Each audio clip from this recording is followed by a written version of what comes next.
오늘은 빌립보서 2장에 있는 말씀으로 그리스도의 마음, 예수 그리스도의 마음이라는 제목으로 말씀을 상고하도록 하겠습니다.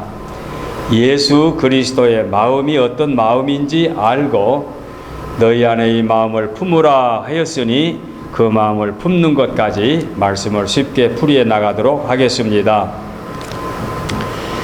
이 빌립보서 하게 되면 바울 사도가 옥중에서 서신을 기록하여 빌립보 교회에 보냈다, 이렇게 알고 계시지요? 그렇습니다.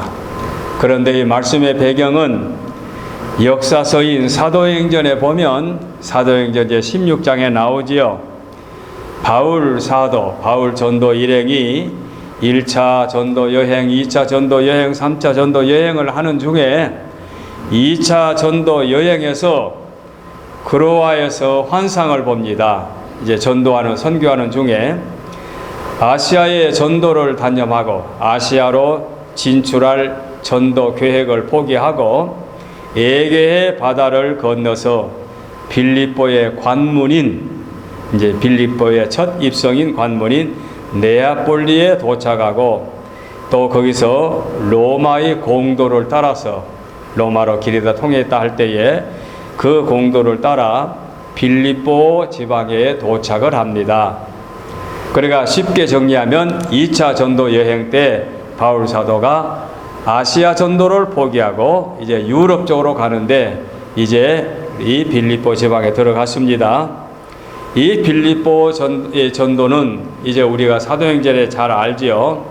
빌립보에 이르러 전도를 개시할 때에 자, 이제 그리스도의 복음이 유럽의 첫 전파가 되는 경우지요. 예, 우리가 역사를 보게 되면 상당히 흥미로운 게 참 많아요.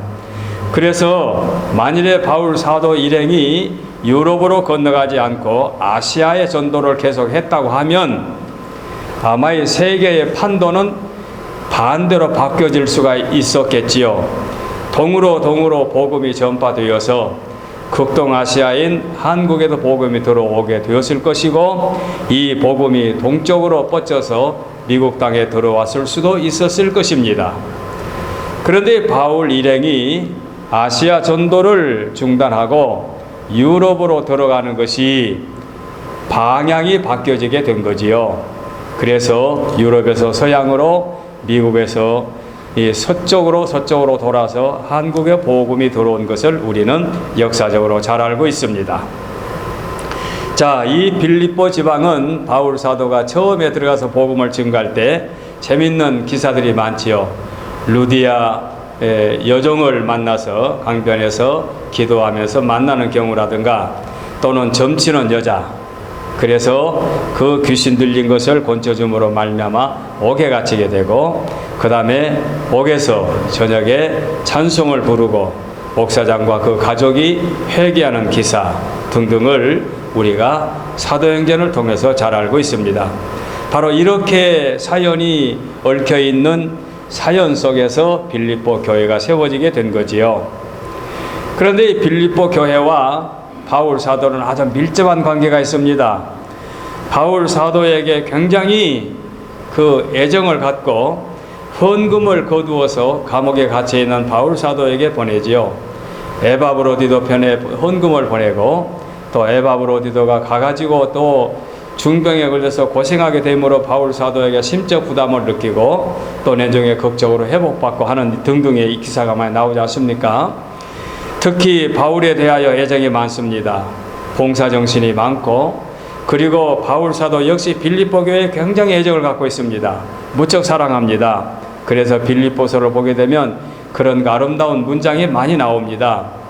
그래서 이 빌립보 교회는 설립자, 개척자 바울 사도와 인연이 매우 깊고 아주 각별한 애정을 갖고 있는 그런 교회였다라고 하는 것을 서론에서 우리가 볼 수 있습니다. 예, 빌립보 교회는 이렇게 훌륭한 교회입니다. 그런데 안타깝게도 교회 안에 파벌이 있었고 파벌 싸움이 있었습니다. 흠이 없는 교회가 어디 있겠습니까? 많은, 제가 언젠가 교회론을 말씀드릴 때에 눈에 보이는 가시적인 교회, 가견적인 교회는 불완전한 교회라고 말씀을 드렸죠. 지구상에 있는 눈으로 볼 수 있는 교회는 완전한 교회가 하나도 없습니다. 왜냐하면 죄인들이 모여서 함께 교회를 운영해 나갈 때 의견의 마찰도 있고 사탄이 시험하기도 하고 말할 수 없는 고통도 따르게 되지요. 이 빌립보 교회는 아까 말씀드린 굉장히 애정어린 바울 사도가 사랑하는 교회임에도 불구하고 분파가 있어서 교회 안에 파벌 싸움이 있었던 것으로 판단이 됩니다. 그래서 이런 교회에 서신을 써서 편지를 써서 보내는데 오늘 주보의 면으로 너무 글자가 작게 나올 것 같아서 5절부터 시작했는데 사실은 본문을 1절부터 보면 더 이해가 쉽게 됩니다. 1절에 그러므로 그리스도 안에 무슨 권면이나 바울 사도가 편지를 쓰면서 그 빌립보 교회에 권면합니다. 무슨 권면이나 사랑에 무슨 이로나 성령에 무슨 교제나 궁유로나 자비가 있거든. 2절 말씀에 마음을 같이하여 서로 의견이 마찰되고 파벌싸움 하지 말고 마음을 같이하여 같은 사랑을 가지고 뜻을 합하여 한 마음을 품어 그 문장이 참 아름답지요. 마음을 같이하여 같은 사랑 가지고 뜻을 합하여 한 마음을 품어 같은 의미 아닙니까? 그러니까 나눠지지 말라 그 뜻이지요. 아무 일에든지 다툼이나 허영으로 하지 말고 오직 겸손한 마음으로 각각 자기보다 남을 낫게 여겨달라. 이게 바울 사도의 권면입니다. 그래서 1절로 3절 말씀을 일대지를 삼는데 바울의 권면 이렇게 제목을 정해봅니다. 금방 서론에서 말씀드린 대로 바울은 지금 옥에 갇혀 있습니다. 옥중에서 사랑하는 빌립보 교우들에게 권면의 말씀을 보냅니다. 권면의 말씀 중에 1절로 3절이 그 내용이지요. 옥중 서신 하면은 에베소서, 빌립보서, 골로새서, 빌레몬서에서 네 서신을 여러분 알고 계시죠? 그런데 에베소서는 교회론, 즉 교리 서신, 교회론에 관하여 설명을 했고 골로새서는 그리스도론, 기독론에 관하여 설명했습니다. 그러니까 에베소서, 골로새서는 교리적인 책이고 빌립보서와 빌레몬서는 사적인 윤리적인 책입니다. 내용으로 분석하자면 그래서 전자에는 에베소서 또는 골로새서는 바울의 깊은 신학 사상이 들어있고 후자 즉 이제 빌립보서와 빌레몬서서는 경건한 신앙 태도를 보여주고 있습니다. 그래서 양자는 아주 밀접한 관계를 갖고 있죠. 기독교의 교리를 설명한 다음에 생활편을 꼭 연결을 짓습니다. 이 두 개가 병행이 되어야 건전한 신앙생활을 할 수 있는 거지 기독교 교리를 무시해버리면 안 되잖아요. 그러면 이단으로 빠지기 쉽잖아요. 그리고 교리만을 강조하다 보면은 신앙이 성장하지 못하잖아요. 그러니까 전자와 후자가 연결을 잘 지을 때에 조화를 이루는 거죠. 그래서 바울 사도의 서신이 이런 균형을 이루는데 어느 서신을 봐도 그런 균형을 볼 수가 있습니다. 그래서 전자에서는 신학 사상을 보여주고 있고 후자에서는 경건한 신앙 태도를 보여주는데 오늘 우리는 후자에 속한 빌립보서 2장의 말씀이 본문의 말씀이 되겠습니다.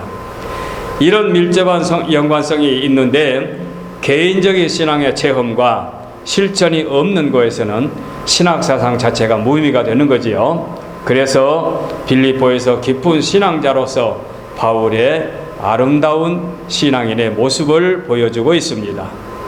자, 하여튼 그리스도인의 산 윤리 생활이 오늘날까지 우리에게는 꼭 필요한 말씀이기 때문에 이 서신이 하나님의 말씀으로 영의 양식으로 우리에게 보내왔는데 이 빌립보서를 다른 말로 다른 별칭으로 사랑의 편지라고도 표현합니다.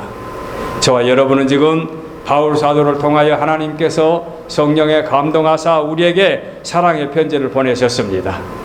이 사랑의 편지를 우리 지금 묵상하고 있습니다. 그래서 사랑만이 본서의 기초적인 정신이라 말할 수 있습니다. 바울이 그리스도에 대한 사랑, 빌립보 교인의 바울에 대한 사랑, 또 거기에 대한 바울의 감사 등등은 이렇게 연결이 되어 있습니다. 소리 없는 사랑의 소리는 이렇게 강물이 흐르듯 흘러가고 있습니다. 자, 바울의 권면이 뭐냐? 한마디로 말하면 자기보다 남을 낮게 여겨라, 그 말입니다. 가능합니까? 그러므로 1절에 그러므로 그리스도 안에 무슨 권면이나 사랑에 무슨 위로나 성령에 무슨 교제나 궁유로나 자비가 있거든 마음을 같이하여 같은 사랑을 가지고 뜻을 합하여 한 마음을 품어 아무 일에든지 다툼이나 허영으로 하지 말고 오직 겸손한 마음으로 각각 남을 낮게 여기라. 남을 낮게 여기라. 여러분, 남을 낮게 여기라. 나를 사랑하고 그리고 이웃도 사랑하라. 그렇다면은 우리들의 이성과 보통 사람들의 판단으로 맞습니다. 나도 사랑하고 내가 나를 사랑하는 거 당연하죠. 내 이웃도 나와 똑같은 존재니까 사랑하자. 얼마나 정신적으로 볼 때 건전합니까? 그런데 나보다 남을 낮게 여겨라. 이것은 불가능한 것 같지만 성경이 우리에게 교훈하고 있는 말씀입니다. 이 문구가 글의 표현으로는 아름다운 문장이라고 말할 수 있겠지만 그 내용을 보게 되면 굉장히 힘들고 어려운 말씀이죠. 참으로 이 말씀을 지키기는 쉽지 않은 말씀이라 하겠습니다. 그래서 이제 그리스도의 정신을 그 밑에 설명하고 있는데 우리가 결론 먼저 말씀드린다면 인간 나 자신으로는 이웃을 나보다 낮게 여길 수는 없습니다. 무엇으로 가능하냐? 성령의 체험을 받아 주의 영으로만 가능합니다. 주의 영, 하나님의 영으로만 가능합니다. 하나님의 영이 나를 지배하고 하나님의 영이 나를 주장하고 내 마음의 왕자에 예수님을 주인으로 모시고 복종하는 삶을 살게 되면 성령의 인도함을 따르게 되고 성령의 인도함을 따르게 되는 바로 그와 같은 삶이 남을 낮게 여길 수 있는 성숙한 그리스도인의 생활로 이어지게 됩니다. 대단히 어려운 것 같지만 그리스도인들에게는 절대적으로 필요한 말씀입니다. 세상 사람들은 죽어도 이것 이해를 못합니다. 가능하지도 못하고 따를 수도 없습니다. 남을 위해준다. 이것은 내 이름을 내기 위해서 남을 위해주는 그런 경우는 종종 있지만 진정으로 남을 위해서 나보다 남을 낮게 여길 수 있는 것은 세상 사람으로서는 상상할 수 없습니다. 오늘 아침에 잠깐 책상에 앉아서 보니까 한국의 일가신문 보니까 어느 젊은 친구가 난폭 운전하니까 누가 옆에서 말했나 봐요. 그래가 그 옆 사람을 차를 들이받고 옆 사람을 몇십 미터 끌고 갔다. 난폭 운전하는 것도 남에게 피해가 되는데 그렇게 하지 말라고 권하는 사람에게 오히려 차를 들이받고 그 사람을 끌고 몇십 미터를 끌고 갔다. 이게 보통 사람들의 지금 현재 젊은이들의 행합니다. 하기사 뭐 6학년 아이가 담배를 피니까 담배 피다 어떤 타인이 나무래니까 그 애미되는 사람이 고발했다니까 뭐 말하면 뭐라 합니까? 자기 자식 잘못된 거 권면하는데 그 권면했다고 그 이웃을 갖다 고발을 해요? 이게 오늘 아침에 나온 신문입니다. 이게 세상 사람들의 삶입니다. 우리 그리스도인들은 남을 낮게 여겨야 될 터인데 세상은 그렇게 각박해지고 있습니다. 참으로 우리가 살고 있는 세상에서 한번 정신을 바짝 차리고 옷깃을 내미고 허리를 동이고 한번 세상을 바로 보고 주의 말씀에 귀를 기울이고 나는 어떤 사람이 되어야 마땅인지 한 번쯤 깊이 생각해 볼 필요가 있습니다. 4절에 각각 자기 일을 돌볼 뿐더러 또한 각각 다른 사람들의 일을 돌아보아 나의 기쁨을 충만케 하라. 바울 사도가 성령의 감동을 받아서 이같이 말씀드리고 있습니다. 우리가 시장에서 물건을 살 때도 좋은 물건을 고르지 않습니까? 흠없는 물건을 고르려고 하지요. 그와 마찬가지로 하나님께서 이미 당신이 택한 백성들은 흠이 없는 백성 되기를 바라십니다. 이게 하나님의 뜻입니다. 그래 지난주도 말씀드렸지요. 구약을 한마디로 말하면 내가 거룩하니 너희도 거룩하라. 하나님께서 우리 인생을 죄악에서 구원해 넣으셨으니 구원받은 백성들이 경건하게 거룩하게 흠이 없게 사는 것은 하나님이 원하시는 삶입니다. 그러니 얼마나 우리들은 귀한 자리에 부르심을 받았습니까? 하나님의 백성들은 이렇게 택함을 받고 귀한 자리에 왔으니 이 권면의 말씀으로 오늘도 주님이 우리에게 깨우쳐주고 있습니다. 다툼이나 허영으로 하지 말고 겸손한 마음으로 남을 나보다 낫게 여기라. 참으로 귀한 말씀, 잊어서는 안 될 소중한 말씀인 줄 압니다. 우리가 교회에 직임을 받는다, 임직을 받는다, 장로로 장립을 받는다. 장로로 장립을 받게 되면 대접받는 직업이 아니에요. 장로로 장립을 받으면 교회 봉사를 그만큼 많이 하라는 얘기예요. 주의 종으로 부름을 받았으니까. 권사나 집사나 또는 서리집사라도 직임을 받게 되면 그 직임자는 섬기는 자가 되는 거지 남에게 대접받고 군림하는 게 아니에요. 제가 이렇게 평생 성직자로 살아오면서 저는 한국에서 그야말로 부당한 것을 용납하지 않고 바른 말을 많이 한 회원 중에 하나입니다. 제가 늘 그랬습니다. 여러분 장로님, 목사님 정치하려면 노예를 떠나서 여의도로 가십시오. 마치 한국에서 북한을 찬양하는 사람들에게 북한에 가서 살아라. 실제로 가지도 않지만 그렇게 말하는 사람이 있는 것처럼 저도 그렇게 말했어요. 정치를 하려거든 노예에서 시끄럽게 하지 말고 다투지 말고 아웅다웅하지 말고 돈 좀 생기는 부서에 들어가려고 그 머리 쓰지 말고 여의도에 가서 정치해. 그러면서 제가 이 빌립보서 2장에 있는 말씀 가지고 여러 번 설교한 기억이 납니다. 참으로 권면의 말씀을 우리가 귀 기울여 듣지 아니하면 우리가 어떤 신자가 되는지 우리가 삼가 조심해야 될 것입니다. 자, 여기서 머물러 있지 않고 이제 5절로 8절 말씀에서 그리스도의 마음으로 이제 들어갑니다. 앞대지에서 바울의 권면의 말씀이 남을 나보다 낫게 여겨달라, 이렇게 말씀을 드려서 세상 사람들과 비교까지 했습니다. 이제 그리스도인의 권면의 말씀을 받아들일 수 있는 길은 아까 말씀드린 대로 예수님의 마음을 본받아야 됩니다. 아까 우리 장로님도 기도하셨지요. 예수님의 마음을 본받으면 위에 있는 권면의 말씀을 수용할 수가 있습니다.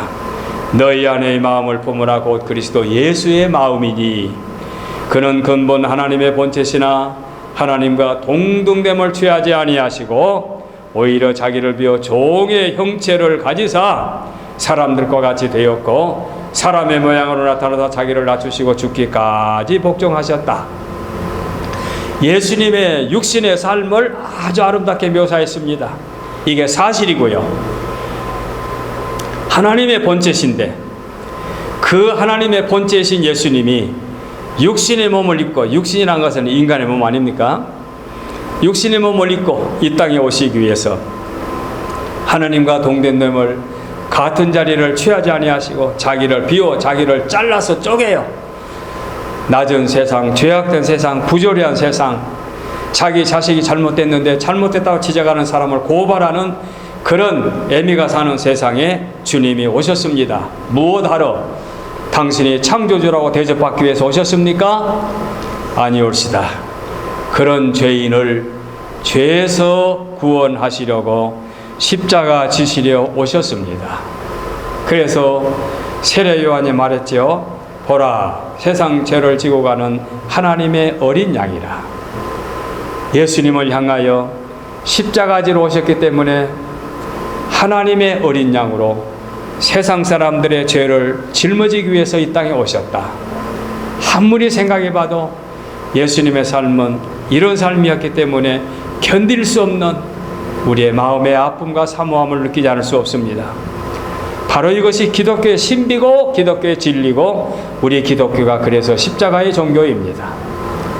저와 여러분은 이 땅에서 어떻게 살든지 간에 이 십자가 종교로 내가 하나님의 자녀가 되었다, 예수 그리스도가 나의 구주다, 이걸 믿는 이 믿음 자체가 얼마나 놀라운 축복인지 모릅니다. 우리는 축복받은 존재입니다.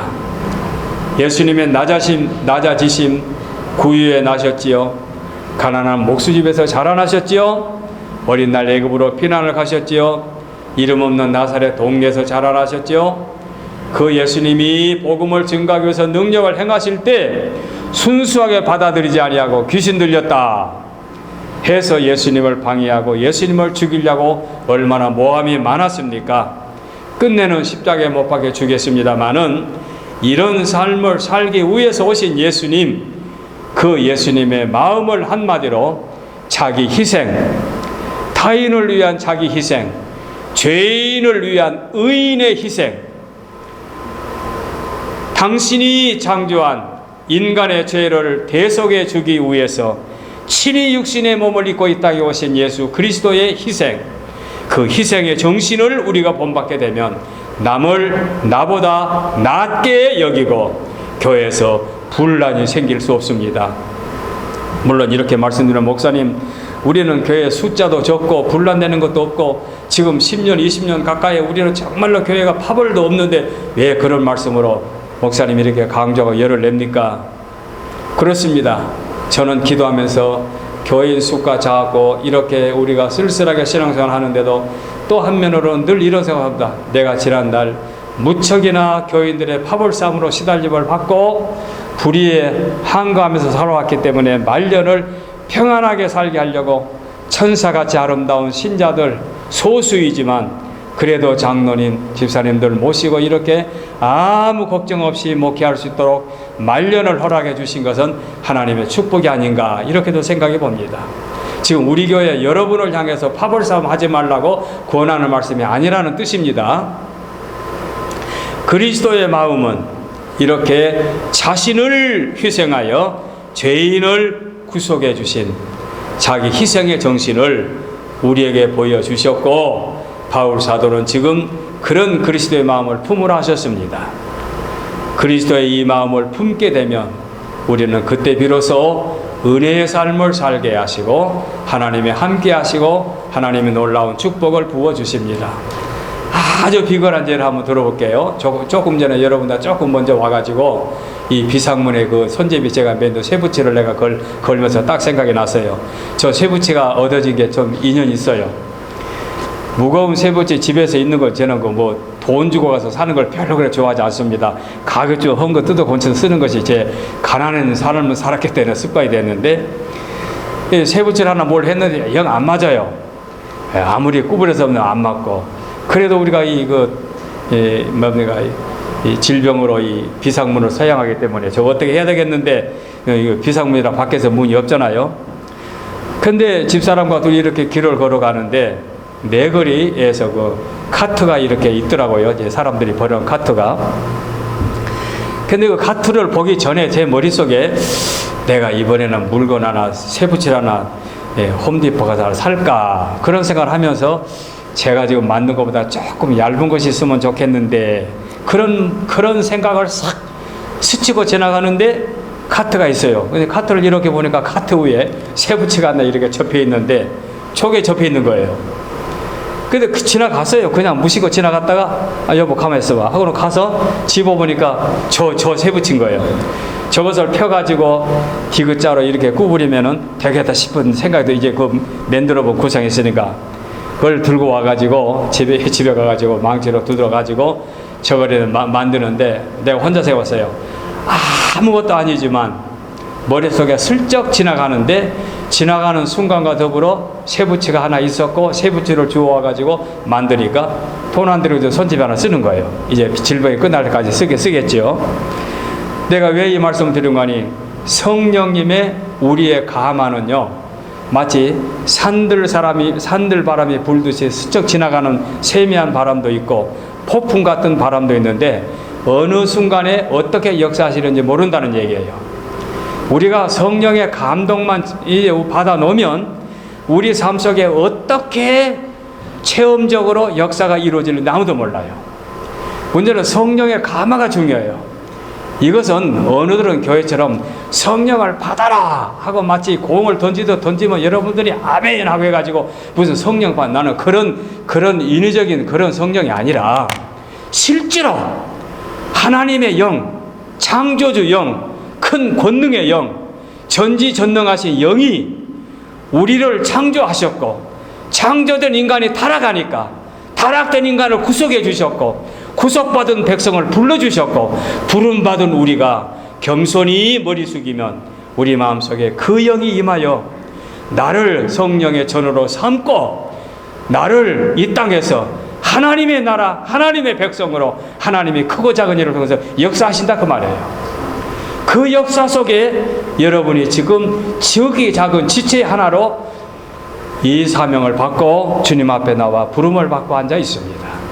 이제 앞으로 여러분들이 직임을 받아 항존직으로 권사님으로 안수집사로 직임을 받아서 세상 끝날 때까지 이제 주를 위해서 봉사할 때 여러분의 삶 자체가 여러분의 크고 작은 일들을 통해서 하나님의 뜻이 이루어질 때에 바로 그것이 하나님께서 우리에게 맡겨주신 사명을 감당하는 것이고 그리스도를 본받는 삶이 될 줄로 믿습니다. 이것이 우리에게 주신 사명입니다. 창조주 하나님께서 이 땅에 오실 때 우리는 부르죠. 12월 20일 기쁘다 구주 오셨네. 우리 쪽에서 기쁘다 구주 오셨네 이지요. 주님 앞에서는 결코 기쁜 일이 아니에요. 죽으러 오신 거 아닙니까? 또 예루살렘에 입성하실 때도 호산나 찬송하리로다 하고 무사람들이 찬양할 때에 주님은 예루살렘에 그 주간에 오셔서 그 주간에 십자가에 못 박혀 죽으시는 거 아닙니까? 우리 입장에서는 호산나, 우리 입장에서는 기쁘다이지만 주님 앞에서는 이 땅에 죽으러 희생하러 오신 바로 그거지요. 바로 이렇게 그리스도는 우리를 위해서 희생하러 오셨다.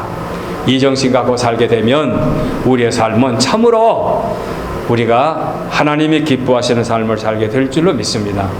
여러분 포항인가요? 가게 되면은 그저 한동대학이라고 있죠. 아주 기독교 대학으로 명문 대학으로 성장한 대학인 줄 압니다. 이 대학의 초대 총장이 그 김영길 박사인가 그러지요.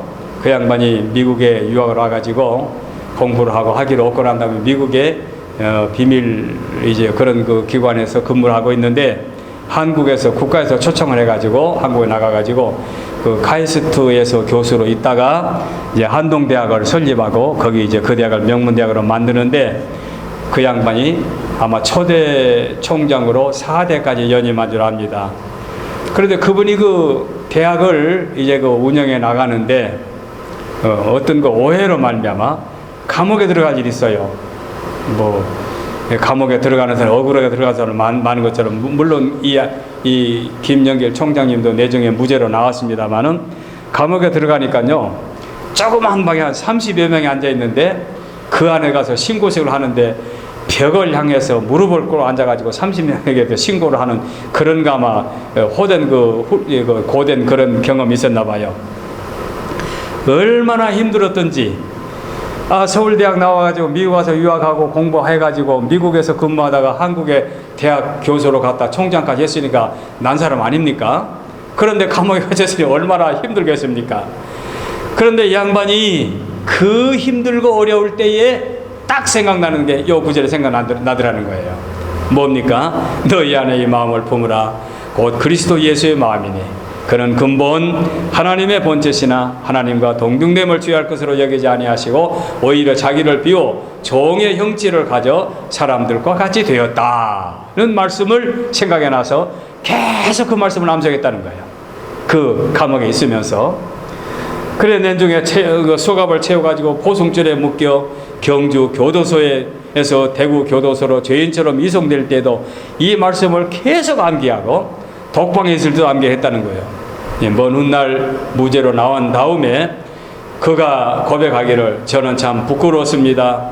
이 말씀을 생각할 때마다 예수님께서는 하늘 보좌를 버리시고 세상에 와서 그런 고생을 하셨는데 제 지나간 과거 삶을 보니 정말 저는 예수님을 위해 고생한 것이 아무것도 없었습니다. 정말로 부끄러웠습니다. 이렇게 고백한 것을 보았습니다. 사랑하는 여러분들, 우리가 임직을 받아서 남은 세상 주를 위해서 봉사할 때에 정말로 하나님 앞에 부끄럼 없는 이런 신실한 임직자가 되기 위해서는 예수의 마음을 품는 것이 가장 우리에게 급선무라는 것을 기억하시고, 저는 이렇게 재직들에게 따로 교육을 시킬 시간적인 조건도 맞지 않기 때문에 설교를 통해서 지금 교육을 시키고 있습니다만은 이 말씀을 꼭 기억하시길 바랍니다. 자, 이제 그 뒤의 말씀 9절 이하의 말씀은 이러므로라고 말씀이 시작이 되지요. 하나님이 함께 하신 결과를 이제 그리스도의 마음을 품고 살면은 그 결과가 나옵니다. 이러므로 하나님이 그를 지극히 높여 모든 이름 위에 뛰어난 이름을 주사 하늘에 있는 자들과 땅에 있는 자들과 땅 아래에 있는 자들로 모든 무릎을 예수의 이름에 꿇게 하시고 모든 입으로 주 예수 그리스도를 주라 시인하여 하나님 아버지께 영광을 돌리게 하셨다. 이러므로 하나님께서 함께 하신 결과가 나옵니다. 그리스도인들이 예수의 마음을 품고 남을 낮게 여기는 삶을 살게 되면 이러므로 하나님이 우리를 버리지 아니하시고 지극히 높여주신다. 하나님이 상급을 주신다. 하나님이 갚아주신다. 하나님이 우리의 원통함을 해결해 주신다. 그 말씀입니다. 그래서 하늘에 있는 것, 땅에 있는 것, 땅 아래에 있는 것 모든 것 가운데서 예수의 이름에 꿇게 하셨다. 예수의 이름에 모든 입으로 예수 그리스도를 주라 시인하여 하나님 아버지께 영광을 돌렸다. 우리의 삶의 목적은 하나님께 영광입니다. 여러분의 삶의 목적이 하나님께 영광, 제 삶의 목적이 하나님께 영광입니다. 이것이 우리의 삶의 목적이고 세상에 태어날 목적입니다. 그러므로 우리가 예수의 정신을 갖고 살게 되면 하나님이 영광을 받으시고 하나님이 높여주시고 하나님이 갚아주시고 하나님이 해결해 주신다. 인간이라면 누구나 높아지기를 바라고 그것을 소망으로 삼고 노력합니다. 겸손히 살라고 하는 것은 그리스도의 정신입니다. 그 이유가 우리는 앞으로 심판대 앞에 설 때가 있기 때문에 우리는 겸손히 살아야 되고 세상 사람들처럼 높아지기 위해서 노력해서는 안 될 줄 압니다. 예수님이 가신 그 길을 따라가는 것, 우리가 낮아질 때 하나님이 영광을 받으신다. 그래서 재밌는 몇 구절을 소개하고 말씀을 마치려고 합니다. 이러므로 나의 사랑하는 자들아, 너희가 나 있을 때뿐 아니라 더욱 지금 나 없을 때도 항상 복종하여 두렵고 떨림으로 너의 구원을 이루라. 오늘 본문 이후의 말씀입니다. 12절. 그 다음에 13절에 너희 안에서 행하시는 이는 하나님이시니 자기의 기쁘신 뜻을 위하여 너희에게 소원을 두고 행하게 하시나니 14절에 이 모든 일을 원망과 시비가 없이 하라. 15절 이는 너희가 흠이 없고 예수의 마음을 품고 산다면 흠이 없고 순전하여 어그러지고 거스르는 세대 가운데 하나님의 흠없는 자녀로 세상에서 그들 가운데 빛들로 나타날 것이다. 16절에 생명의 말씀을 밝혀 나의 다름질이 헛되지 아니하고 수고도 헛되지 아니하므로 그리스도의 날에 내가 자랑할 것이 있게 하려 함이라. 지금은 비록 영어의 몸이 되어 있지만 그리스도 날에는 자랑할 것이 있게 되는 거죠. 17절에 만일 너희 믿음이 재물과 섬김 후에 내가 나를 전제로 드릴지라도 나는 기뻐하고 너희 무리와 함께 기뻐하리니 그 다음 절 이와 같이 너희도 기뻐하고 나와 함께 기뻐하라. 이렇게 바울 사도는 오늘 본문 이후의 말씀이 이어지고 있습니다. 하나님께서 높여주시고 보호해 주시고 인도해 주시기 때문에 위로의 말씀으로 소개하고 마치려고 합니다. 이사야서 41장에 보면은 그러나 나의 종 너 이스라엘아 내가 택한 야곱아 나의 벗 아브라함의 자손아 내가 땅 끝에서 너를 붙들며 땅 모퉁이에서 너를 부르고 내게 이르기를 너는 나의 종이라 내가 너를 택하고 실어버리지 아니하였다 하였노라. 두려워하지 말라 내가 너와 함께함이라. 두려워하지 말라 내가 너와 함께함이라. 놀라지 말라 나는 내 하나님이 됨이라. 내가 너를 굳세게 하리라. 참으로 너를 도와주리라. 참으로 나의 의로운 오른손으로 너를 붙들리라. 이사야 41장의 말씀이요. 또 42장에서도 이런 말씀이 있습니다. 나 여호와가 의로 너를 불렀은즉 내가 내 손을 잡아 너를 보호하여 너를 세워 백성의 언약과 이방의 빛이 되게 하리라. 또 43장에 너를 두려워하지 말라 내가 너를 구원하였고 내가 너를 지명하여 불렀나니 너는 내 것이라. 아까 제가 묵상 기도할 때 나왔지요. 44장에도 나는 목마른 자에게 물을 주며 마른 땅에 시내가 흐르게 하며 나의 영을 네 자손에게 나의 복을 네 후손에게 부어주리니 라고 말씀했습니다. 하나님이 살아 계시고 불꽃 같은 눈으로 우리를 살피시고 계시니 세상 사람들과 똑같이 살게 되면 하나님께 나아가서 내놓을 곳이 없습니다. 우리는 나의 삶의 모토가 되신 예수 그리스도가 자기를 희생하여 죄인을 구속해 주셨으니 예수의 마음을 품고 우리의 남은 삶을 살아 하나님께 영광, 우리에게 축복된 삶이 되는 것이 우리의 사명인 줄 알고 마음속 깊이 간직하고 신앙의 승리로운 권속들이 되어주시기를 바라서 이 말씀을 드립니다. 기도하겠습니다.